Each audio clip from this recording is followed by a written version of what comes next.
Hey guys, so welcome out to the Tarsha Homestead again. I'm out here today looking at this old pole building of ours, and as you can see, it's seen better days. These posts are not in great shape, and I've already started replacing them. So I've got 3 in the ground now, and that 4th one right there I haven't tried to tackle yet because the beams and cross braces and everything are so rotten that I need to really well support that one before I start touching that. I think I'll probably do that with a little bit of scaffolding out. But today, I'm gonna try to tackle these 2 right here on this side and go ahead and get those replaced.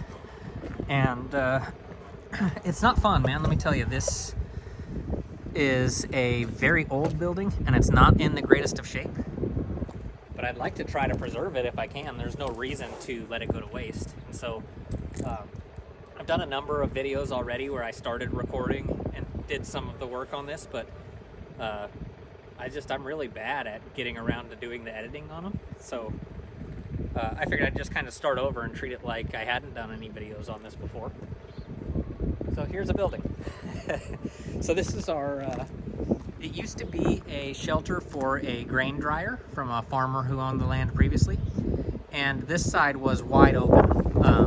I closed it in with some recycled tin, and that door actually was found in our barn. And so that's our chicken coop now. It's rustic looking and not all that great, but I really like the fact that we were able to reuse the building that was already here. But now this one we need to save. And unfortunately, this doesn't really show how bad it was. I have some before pictures that I'll throw into the video, but that whole far side was dipping down in this corner. It had sunk a good 2 feet. And so the whole building was kind of doing this number. So now I've been able to straighten out the building. It's now straight and square and everything like it should be, but these posts are just too old, too rotten, too flimsy. And what we want to do is actually put siding on here and turn this into a barn for livestock. So today I'm going to get the tractor, get my tools unloaded, and get started and see if we can replace these 2 beams. I'll probably do this inner one first, just because that corner is a little bit sketchier, just because there's so much weight on from different angles, and we're missing the post in the middle over there. So that one I'll have to do a little extra bracing on, I think. So I'm probably not going to do that one first. We'll take out the easy one first, which will be no big deal, I don't think, to do. I'll just go get some logs thrown up under it to support it temporarily while I cut out the old post, and then we'll bring in our new posts. In the meantime, maybe I'll just go step over and let the chickens free range a little bit today. They're awfully noisy.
Well, you saw for yourself why this is so important.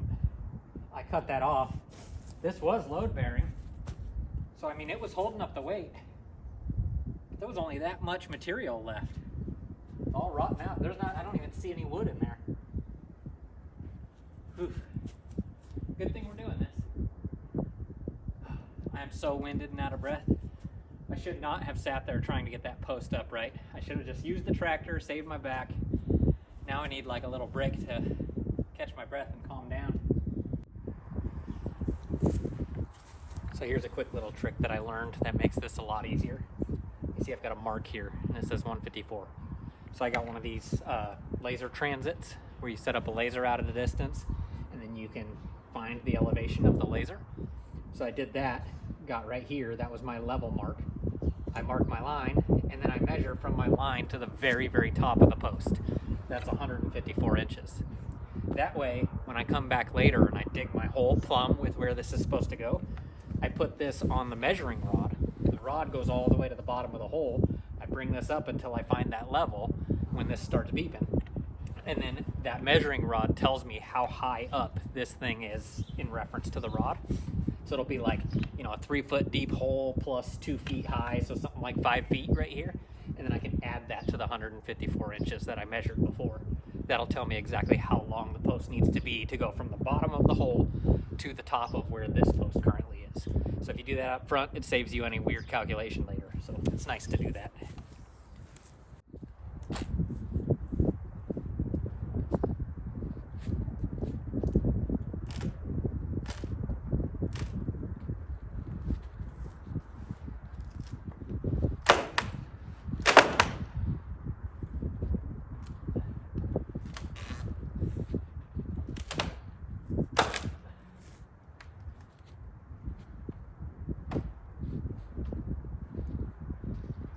Pointed up high enough that you can see that. Yeah, so watch the fascia board right there. Those nails are holding on so tight, I feel like it's going to break the fascia board.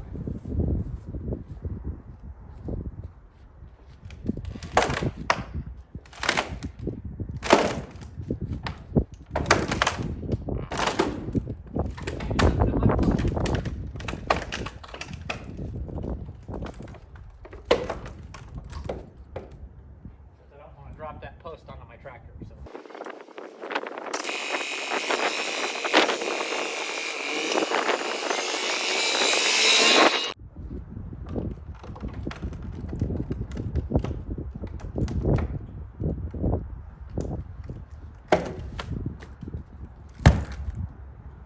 That was a little sketchy.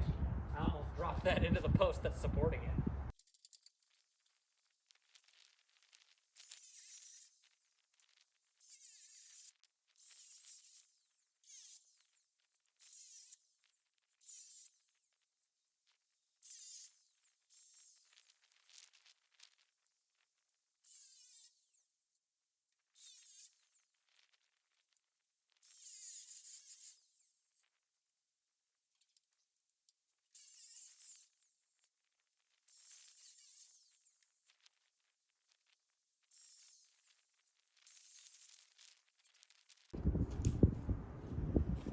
I take my laser level and I put it approximately where the old hole was. I'm pretty sure that was wrong. That was not plumb, but it gives me a starting point. So from here, I turn my laser level on and I tell it to level. You got to get it kind of close, but it'll auto level. You give it the chance to do that. Okay, now it's spun. So let me show you what I do. This is a little tricky to show, and I don't know if it'll show up on the camera, but I hope it will, because it's really helpful to see the what and the why. All right, so up there, I don't think you can see it. So with my naked eye, I can see the laser point right there, and what I do is I just continue moving this thing and letting it auto level. Oh, yeah, I'm way off. That is not plumb where I want it. I want it right dead center in between those two pieces of wood. So there's the joint between the two pieces of wood. My laser dot is right in that corner, and that's exactly where I want it, because now I know that my laser right here is directly plumb. So because my auger bit is a little bit bigger than the posts, it's okay if I don't get it exactly right. But what I typically do, I forgot it right this moment, so I'll make do, but I'll go get it, is I make a cross on the ground with spray paint directly underneath this. So this is front edge of the pole.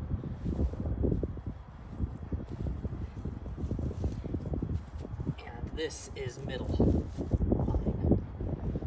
So I need my hole right here, because I want the front edge of, well, my hole a little bit more like this, because I want the front edge of that post right there. You can kind of see it's like it's center along there. So I'll go get the spray paint just so that it makes it a little bit easier for me to do. All right, get rid of my little sticks here because that was just for demonstration. So now this is running. My dot is plumb where I want it, up there. So I'm gonna say that, you know, right about here, which is that kind of center of this. That's the front of my post. Just double check from the side. Yeah, that looks pretty good. That's the front of my post. And then here's the center of my line. So ideally, my hole would be mostly back here, but just coming across that front post. Front edge, I mean. Now I can come in with my tractor with the auger and find that a little bit easier. These might be in my way. So I'm gonna move this guy, take these off, bring in the auger.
Looks good, nice and clean, all the way down. Happy with that. Now, I can bring out this stick, put my gauge on here, drop this down to the bottom of the hole.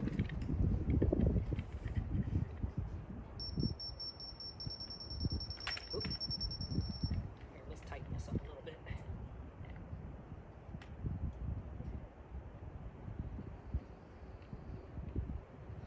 Kind of pointing that towards the laser a little. Well, actually, we're already pretty much there. Any difference is just like the difference between a little bit of dirt underneath the post. Okay, so now the benefit of that, the reason why that's important, is now this is my measurement. So I can see that at 4 foot 11 inches and some change, you know, just under 5 feet, is the same mark that I had on the post when I measured down from the top. So it was 154 down from the top, and it's 4 feet 11 inches up from the bottom is that same point. Those two numbers added together gives me the exact length of the post that I need.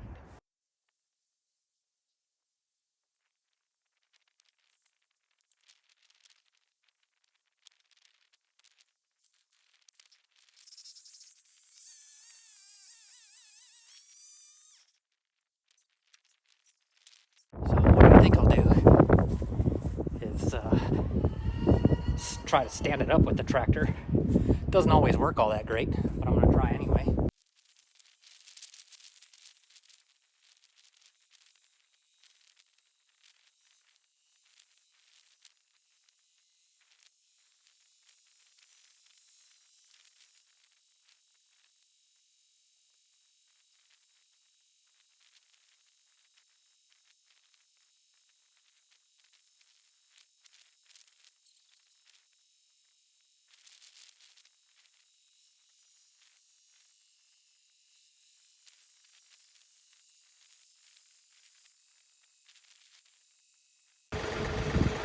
Yeah, that's the fourth post I've done and none of them have gone that well.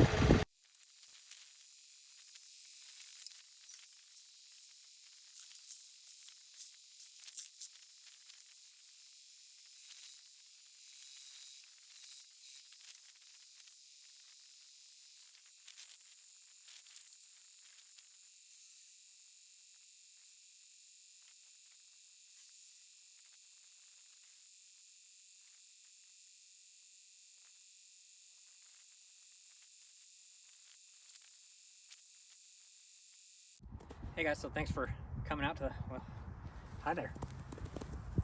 She wanted to come visit. Thanks for coming out to the homestead with us while we try to save this old barn, this old open air pole barn. I got that post in, I got the concrete work done. It is now replaced that other one. And as you can see, this one's got a heck of a lean to it. Normally I can only get one done in a day, but it's just a little past noon. I've still got 4 good hours of daylight. I'm gonna get this corner one done today. So there you go, this is where I'm stopping for the day. My arm is worn out, my forearm, like, I feel like I've got no grip left. As you can see, we got the 2 posts on this side done. I'm really happy with that. We've got this one ugly post right here still to do. And then we've got that one in the back, right there. That's gonna be the last one I do because everything up above it right there is rotten. And so when I do that one, I'm gonna have to do some really good bracing and then also a lot of repairs inside of there, sistering of joists and so on. I'm really sorry about the wind. So yeah, here's the progress. We'll have some more videos showing more progress as we go, but for right now, just getting the post solid in the ground and concreted so that the building is sound is #1 priority. So I'm feeling pretty good about having gotten that done. Anyway, my name's Alex. Thanks for coming along to the Tarsha Homestead and watching me do a little bit of work here on this open air pole barn. And hopefully we'll get some more progress done here soon and some more videos that you can watch, and hopefully it's entertaining. Thanks, and remember to subscribe and hit the bell so that you'll be notified when we have new videos. We'll see you around.